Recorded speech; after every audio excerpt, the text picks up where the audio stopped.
So I've just set my phone up on a random tree here, and now I'm just going to give you a full guide on how to become an appointment setter, how to get into it, how to make thousands of dollars, or even as appointment setting, all of that stuff.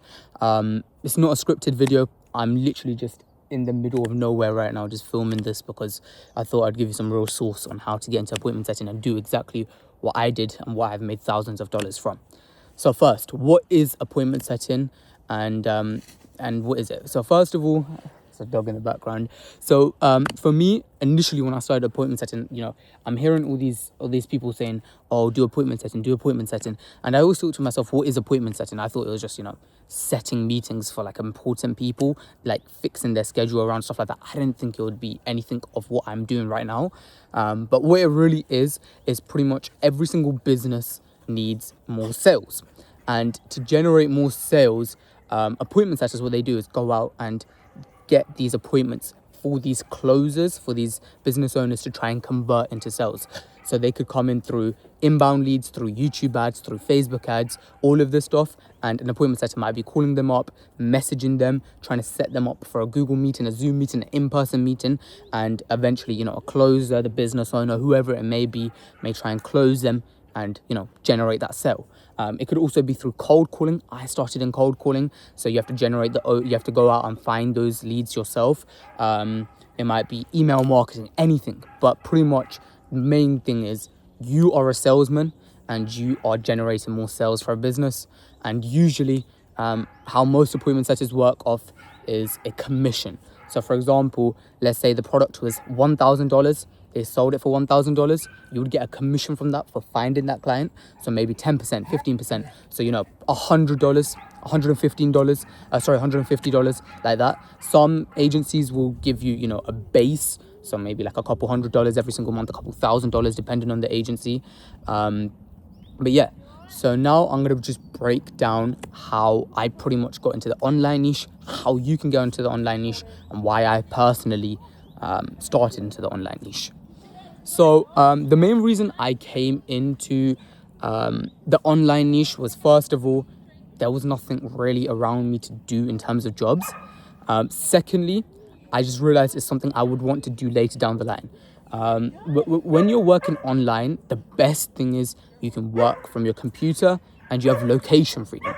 And what I mean by that is you can literally just work from your laptop anywhere. So let's say you wanted to travel the world, you could still work while traveling. So, it's not like having an office job where you need to clock in, clock out, and you sort of have to be in that area and living there to get to that job.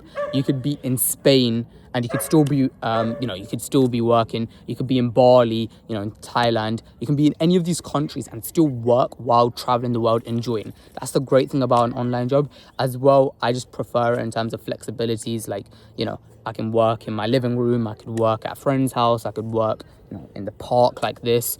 A lot more freedom when it comes to that. I like sitting outside and stuff like that. So that's one reason I would really recommend the online niche. A second reason is I've just found that the online agency niche is, if you surround yourself with the right people, a lot of the people are young, driven people trying to make, tens of thousands of dollars a month, millions of dollars eventually down the line. And I think it's just a good place to surround yourself in. And I think that's another positive on the online niche that not many people talk about. It's just a lot of people trying to make it out. There's quite a lot of dogs in the background, so I don't know how good the audio will be. But yeah, now I'm going to show you, I'm going to pretty much break down how to break into the online niche and how I personally did it and what I would recommend to you guys. So first of all, how did I do it? What I was doing was I was outreaching a lot on Skool. So Skool, Skool. So not like school, like education. Skool is a platform on there. There's communities, there's groups. And what you can do is, what I would really recommend anyone beginning, Skool's completely free. Join these free communities. Appointment setting communities, sales communities, closers communities, all of these communities. And what you want to do is you want to go into the job postings area and just start applying to all of them. Trust me, there's like 10 jobs a day coming into these agencies, and there's so many opportunities you don't even realize that you can apply to. And I'll be honest, if you start today looking for an appointment setting agency on Skool, if you actually try, you'll have a job by the end of the week. And I'm saying that not even as an exaggeration. That is my full confidence you can get a job at the end of the week. Now, here's the caveat. Will it be a good job? That's where I'm going to now speak onto how to actually get a good job. So, now I'm going to jump back to how I actually got the job, and then I'll tell you how to actually get a good job. So for me personally, I got really lucky. I had a friend who was getting into appointment setting.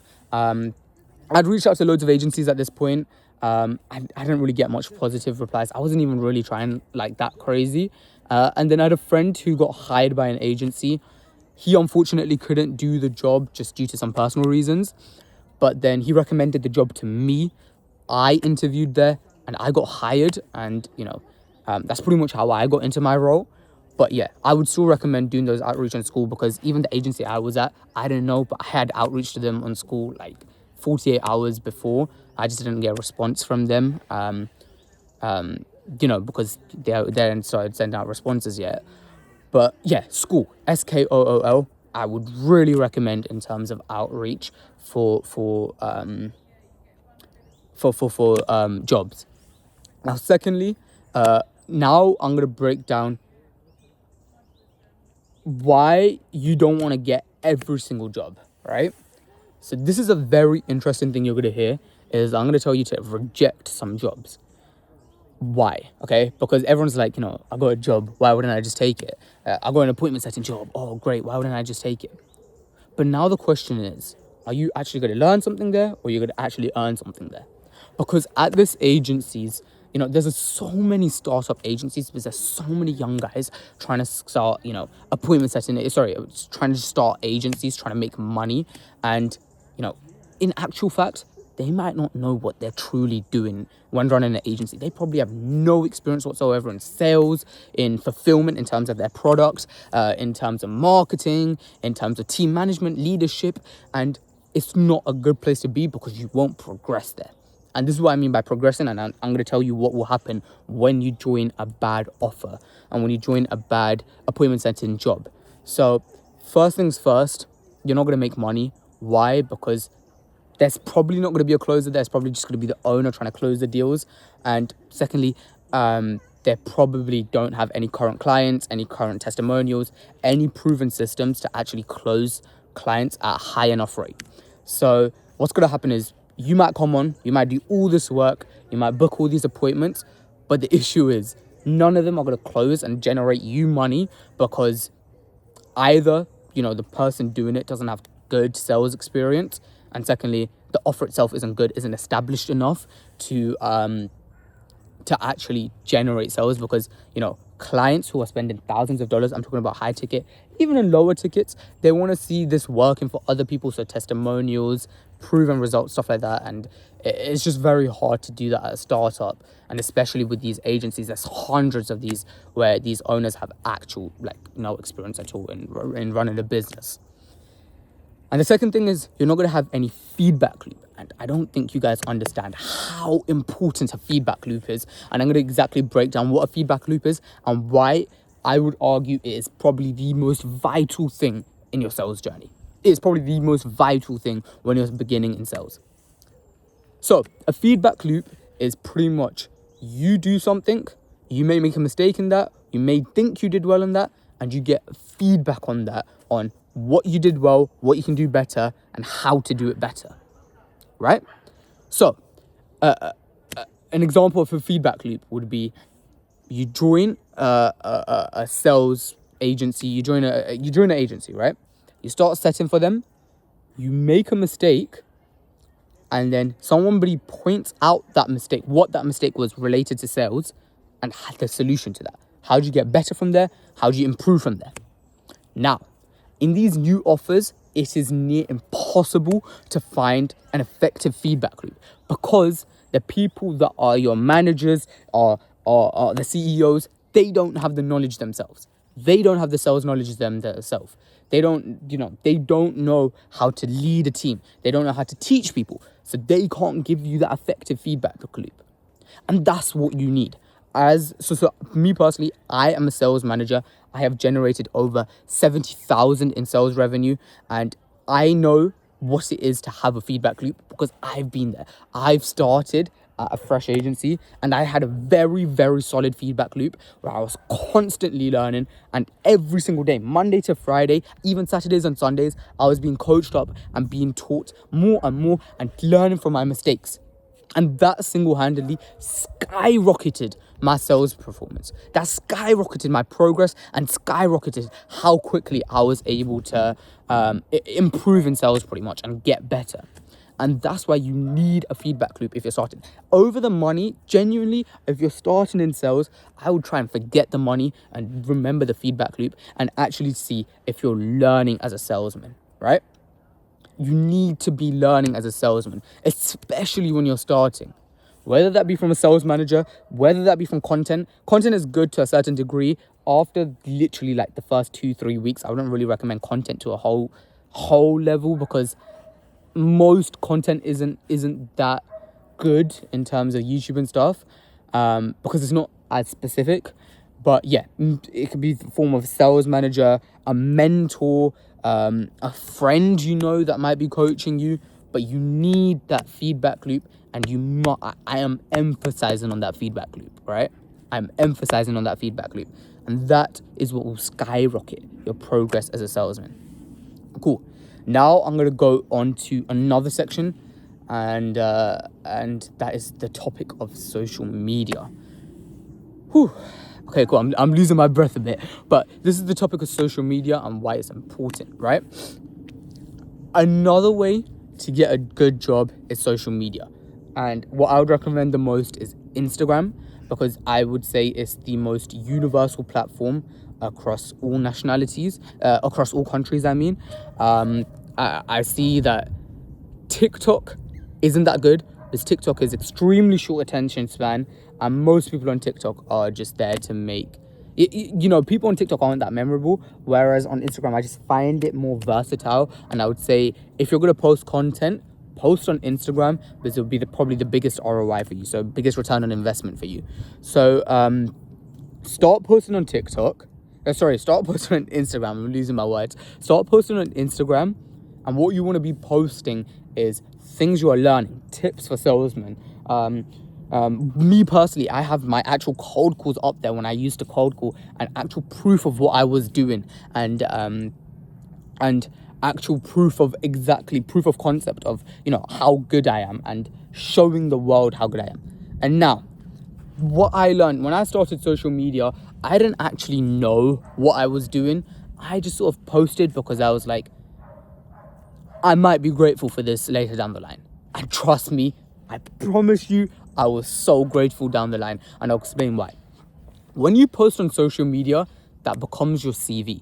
That becomes your portfolio to the world, because you would be surprised how many job offers I've been promised, how many job offers have come to me via Instagram, how many job offers I can apply to through Instagram.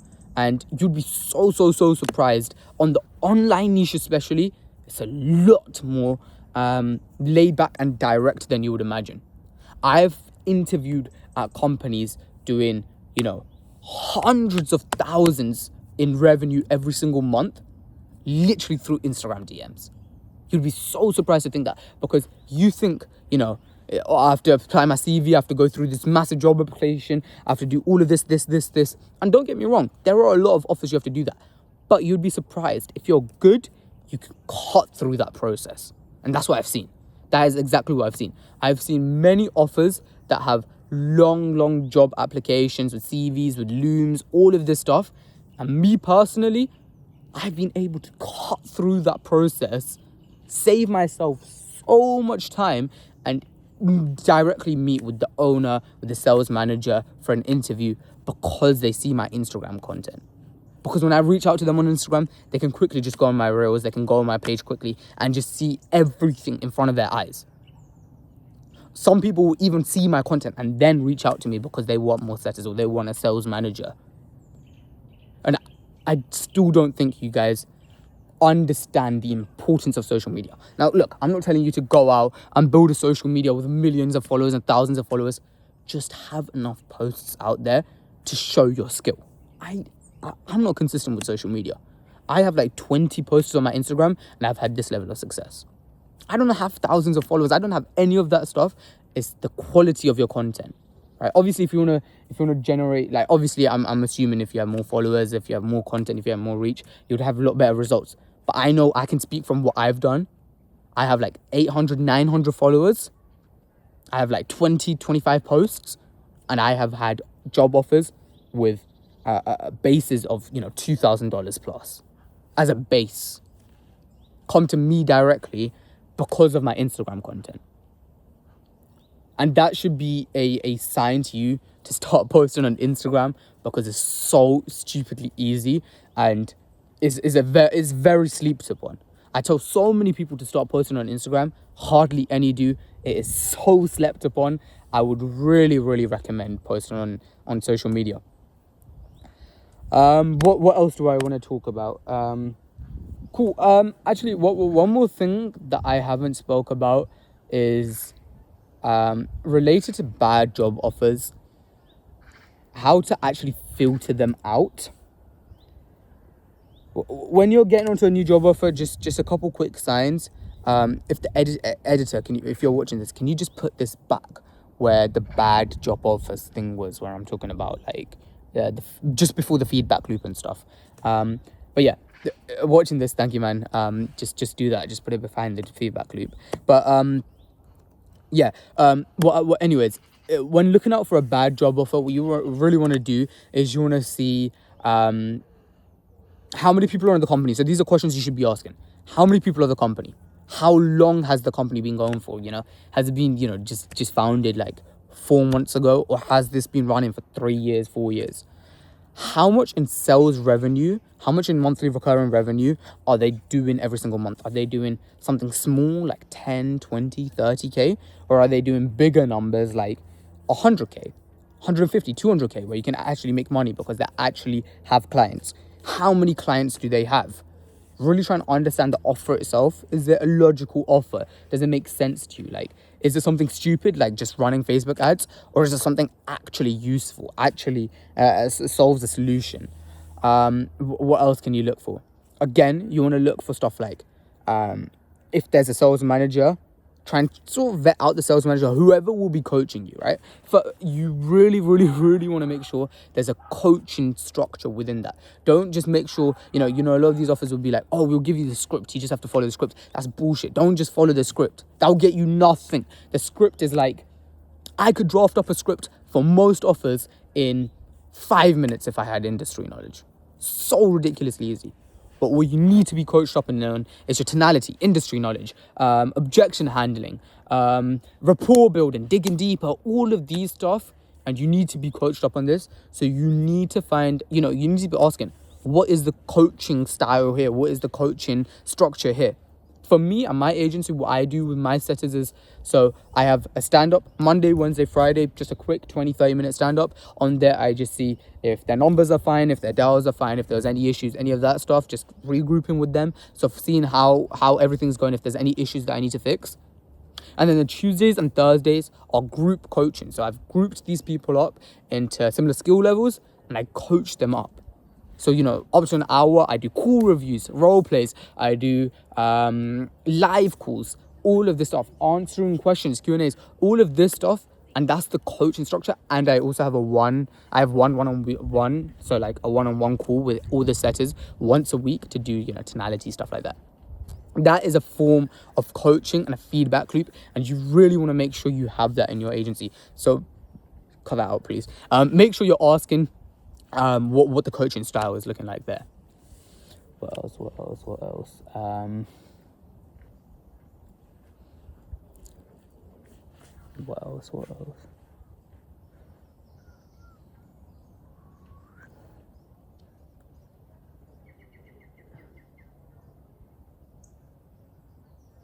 A couple other things you want to be asking is just, how many setters are on the offer?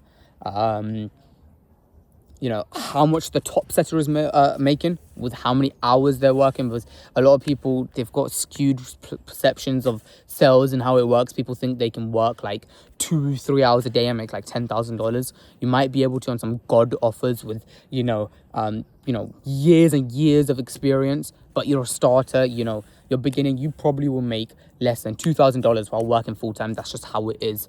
That is your skill level. You have to get to the top. You have to progress to get to that skill level, right? So that's a quick thing I want to put in there. And yeah, just really make sure you're vetting out these offers, because trust me, you will get job offers. You don't want to be signing up to them all. Sounds very weird, but just trust me on this. As someone who's been in sales for a decent amount of time, as someone who's been a sales manager, seen, you know, literally hundreds of setters and seen how they've been doing, previous offers they've been doing, just really make sure you're really vetting it out. Again, don't be too picky. Don't expect some crazy offer where they give you thousands of dollars as a base and, you know, all the leads are inbound leads ready to close and all you have to do is just a simple call. That's never going to happen, right? Because you're a starter. Don't be too picky. Just know that don't join an absolute horrible offer. The main thing is, again, feedback loop, right? Just make sure you have a feedback loop. And then the editor, I'm just going to talk about the feedback loop after this. So yeah, and then I'll move on to the feedback loop. Cool. I don't think I have anything else. But yeah, cool. So I've done with the social media stuff. From my end, I don't think I have anything else. It was a very long video. This was not scripted at all. So if you stay to the end, thank you. I just ranted on and on. Just an unscripted video out in nature. It is 7. Oh, let me fly. It is 6:50 now. So I've been filming for over 21 minutes. 6:51 now. I've just been talking. A couple things for you guys. Me as a sales manager currently, I am looking for some more setters. So if you stay to the very end, as a quick bonus for you, stay to the very end. And what I want you to do is my Instagram is going to come up on screen now, is at Joab Sells, JOABSELLS. Just message me on Joab Sells and just say tell me YouTube. Message me YouTube, the word YouTube, so I know you came from this video. I am actually looking for some more setters. Some setters, I don't mind if you guys have zero experience. The main things I'm looking for you are serious dedication, willing to put in the hours, and willing to learn. If you have those things, I can get you to a setter making thousands of dollars. I believe in that. So just message me on my Instagram, just YouTube, and I'll respond to you as soon as I can with a message, just giving some more information about the role and the offer I'm on and how you can sort of work with me, which I think would be a pretty cool thing if you came from YouTube. So yeah, I have nothing else from my end. If you say this again, if you stay to the end again, I really do appreciate that. I'm gonna move the camera now. It is a beautiful day in England right now. I just finished a 5k run. Oof, it's a beautiful day. I might climb that tree real quick. I'll insert a clip of me climbing that tree if I get one. But yeah, again, if you have any more questions, please message me on Joab Sells. This was a video after a very long time for me. So comment any more video suggestions down in the comments if you want to see any more advice or anything like that for someone who's been in sales, who's taught other salesmen. Do you want some, videos on how to deal with objection handle, stuff like that? Just let me know. Yeah, I'm gonna enjoy this amazing morning now. Peace.